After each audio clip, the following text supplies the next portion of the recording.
Psalm.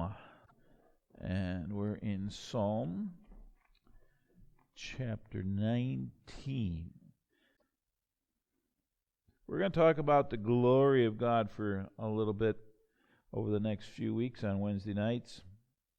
And the first thing that we need to note in this chapter is verse 1.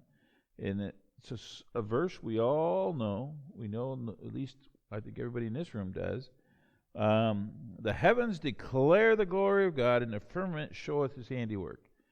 If you have ever had any contact with any of the anti-evolutionists, like Institute for Creation Research or the Creation Museum, and those kind of guys, this is one of the verses that they quote often. But there's a twist here, right, in the very first verse. And that is, the heavens declare the glory of God. When you see the word the heavens, where does that take your mind to? The atmosphere, or even beyond the atmosphere. Okay, it's much bigger than what the text says. The text says the skies declare the glory of God. Now, when you look up to the skies, what is there? It's what you can see, right? Typically, when you see I'm looking up at the sky, you're looking up the things you can see. You're not thinking about outer space. I mean, shoot, I remember looking up into the sky and there's no rockets up there, no missiles up there. I couldn't see them up there, so you don't think about them. But that doesn't mean they're not up there, but that's when we're thinking of the sky, that's what we think of. However, because I'm a pilot, I've been up above the clouds, and I've flown in commercial airlines above the clouds. And your view of the sky changes as your elevation changes. And so it is indeed an interesting thing. And I think the psalmist really meant skies like you and I would think of skies. Why? Because the sky makes an exquisite declaration of the glory of God. And the firmament showeth his handiwork. So it's kind of like the psalmist sitting on the hillside. And here it is. You see? It's the whole thing. And so I think he really meant sky. And the skies are declaring his glory. Just, we've got family and friends that, don't hold to God or to the truth of the Bible or think it's all a myth or a lie or whatever. But one of the things we can do is say, okay, who did that? Who made the sun come up this morning? Who made the sun go down today? Who made the moon come up? Who made and who makes the moon change its shadow and all this stuff? Who does that? It's God. Okay, now I am not an astrologer. I don't believe in the star watching stuff that goes on out there, predicting a lot of things. But one of the commentators went into a big time because as David was writing this, he could see all the stars in the sky. Orion's belt and all the swords and all of the, the castles and stuff that people see in the skies. And the problem with that for me, and I'll be honest with you, is that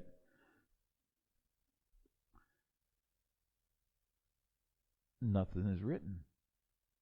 And so therefore, not by God, and therefore, all of those explanations, all of those interpretations, the skies told me that, or it's the season of Orion, or it's whatever these astrology people do, it's all made up from one person to the next.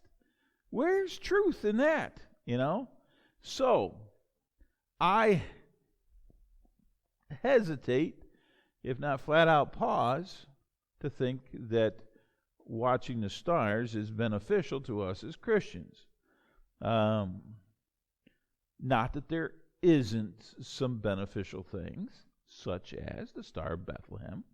There's quite a lot of study about that, and there's some good speculation about it, but was it a astronomical event that was going to only happen then and there at that time in history? And I mean, I don't know. Was it a miraculous thing? I don't know either. How do you explain the fact that they followed the star to Bethlehem? Why would it move? How did they know it was moving? That kind of thing. You see what I'm saying? I don't know. So there's still too much mystery, or as I might say, mythological stuff wrapped into looking at the skies. But I can tell you what, you look at the sun, you look at the moon, you look at the clouds, and there ain't anybody but God doing it. And then all you got to do is look at what's happened out west this week, and the storm that hit them and wiped out, a whole week of school for these students. On my daughter's college campus, they never left campus, but all the kids that did leave campus, the 150 people that left campus, can't get back. They've literally shut down the roads. So who does that stuff? Try as they may, they can't control that. See, so I think truly the skies, the heaven, the skies, the things that we see truly do declare the glory of God. But it can be, study the stars can be twisted just as easy. And that's why, as a lawyer and as a preacher, I love the text, because it's something I can absolutely anchor. I got authority in which I can base my comments on, and a lot of this star stuff you don't. And but I don't know a lot about it, and it's never intrigued me at all. So it's just we came across it because we were working through this text. That's all. So day unto day utters speech, and night unto night reveals knowledge. Again, we have another flaw in our understanding, because the next verse goes on, there is no speech there nor language there where their voice is not heard. Okay, so if you look at your text, you'll see some italics there in verse 3, which means somebody inserted those words. All right, that's what it means. So what do we got to do? Okay, so back up. There is no speech nor language where their voice is not heard. Or, night unto night reveals knowledge. No speech, no language. Their voice is not heard. Listen, the skies are not talking to you. Their voices are not heard. You see, they are demonstrating His glory, but they're not talking to you. They're showing you His glory. Their line has gone out through all the earth, and their words to the end of the world. There are no words in language, but the message is a global message. And then they even confuse it even more. You jump down to verse 4. Their line has gone out through all the earth, and their words to the end of the world. And in them He has set a tabernacle for the sun, a tent for the sun, or a house for the sun. How do you understand this? You see? So, the sun, however, is something that we can use universally, because it impacts every inch of the world. Every inch of the world is impacted by the sun. So that is exactly what he's saying here. Their words go to the end of the world. And the tabernacle of the sun, basically, as David watched the sun douse all the darkness and then fill all the earth with light, here he clearly pondered the character of the very sun. And the truth is, the more we know about science, the more amazing it gets. So the tabernacle for the sun. So you think about it, the skies really do house the sun, don't they? They are a tent for the sun. and which is like, in verse 5, like a bridegroom coming out of his chamber and rejoices like a strong man who runs his race. The dawn on a clear morning, it's flat out unbelievable. I mean, we lived for 10 years in Santa Fe, New Mexico. The skies are clear almost all the time. So it was not an unusual event to see a complete bright sunrise and a complete bright sunset. Not at all. It was just that way. First off, we were so far out in a desert that there wasn't that much pollution. And secondly, we were at the 4,000, 5,000 feet elevation, so, we were up there where we could see them a little better, but it was part of the desert culture. I mean, there was less fog and silt in the air to cloud our vision. It was amazing sometimes. And then you think about the sunrise and the sunset, and it's just like a bridegroom coming out of his chamber and all the glory of that, right? And a strong man as it peaks in the middle of the day and finishes its race. Its rising is from one end of heaven, its circuit to the other end of heaven. And there is nothing hidden from its heat. So, I have an illustration for you. In one of the world's back countries, when I was a kid, we heard a lot about them, and now those countries aren't so back countries, like Western Africa, and now they're fairly civilized, and some of them are English speaking. And but years ago, in one of those backward countries, a missionary had been trying to impress the chief with the nature and the character of God. The chief pointed to his idols and says, "There's my gods. Now show me your God, and perhaps I'll believe in him." Well, the missionary explained very patiently that he could not, because God is invisible. He can be seen by no human eye. To see him, you would be blinded. So God reveals himself or veils himself from the eyes of the prying eyes of men, right? So the chief was somewhat unimpressed. "I can see my gods, show me yours." The missionary said, I can't show you my gods, but I can show you one of his messengers. Let me blindfold you in your tent or in your hut here, and then I'll lead you to where you can see one of his messengers completely. So he went into the hut, put the blindfold on the guy, and then walked him outside the tent. He said, "Okay, now look your head up. Tip your head up." And he ripped off the blindfold. He was looking dead into the sun. And it shocked this chief so severely that he stumbled back, because he was blinded by the blaze of the midday sun. And the missionary said, "That is but one of the servants of my God. Just one of the servants of my God. That's why you can't see him." The sun spoke a language, didn't it? But not in words.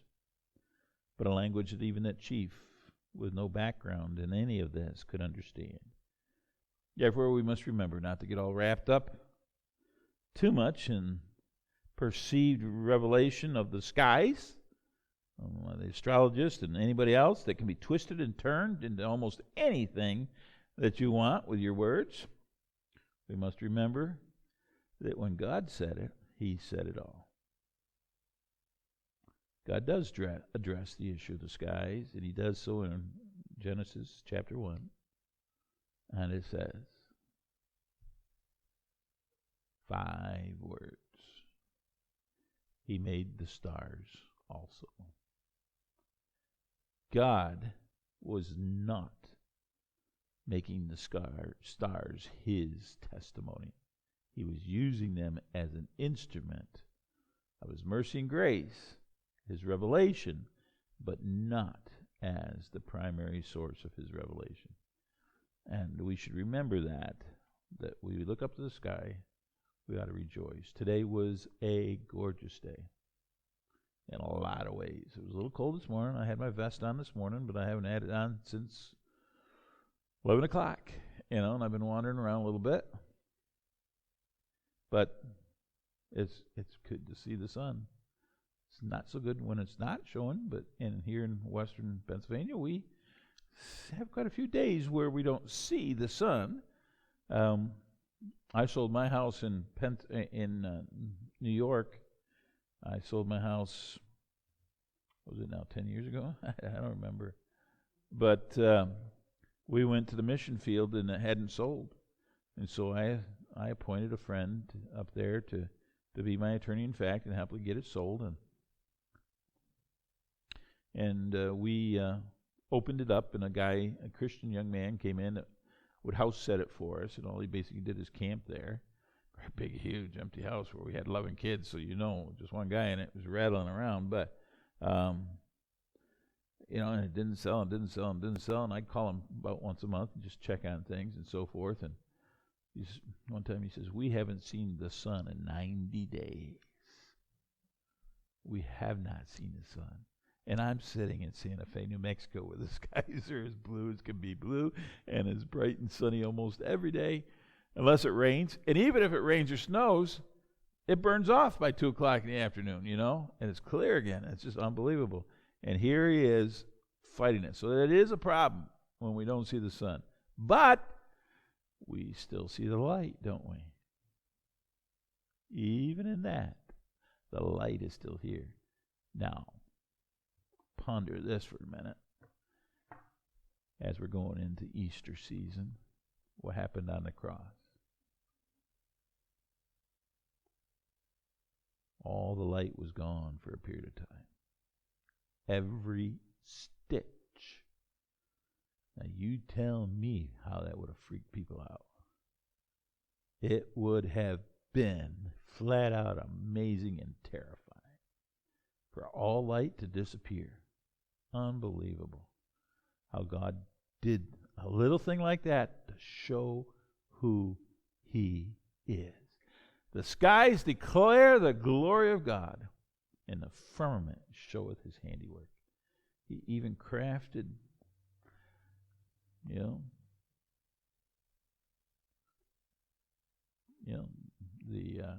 Grand Canyon. He did it. He crafted it. Now, not at the time of the flood, but as the flood was, diminishing, he grafted even the Grand Canyon and every mountain that they see, even Kilimanjaro. He's grafted them all. He's drafted them all. So, there we go for our first section of this psalm.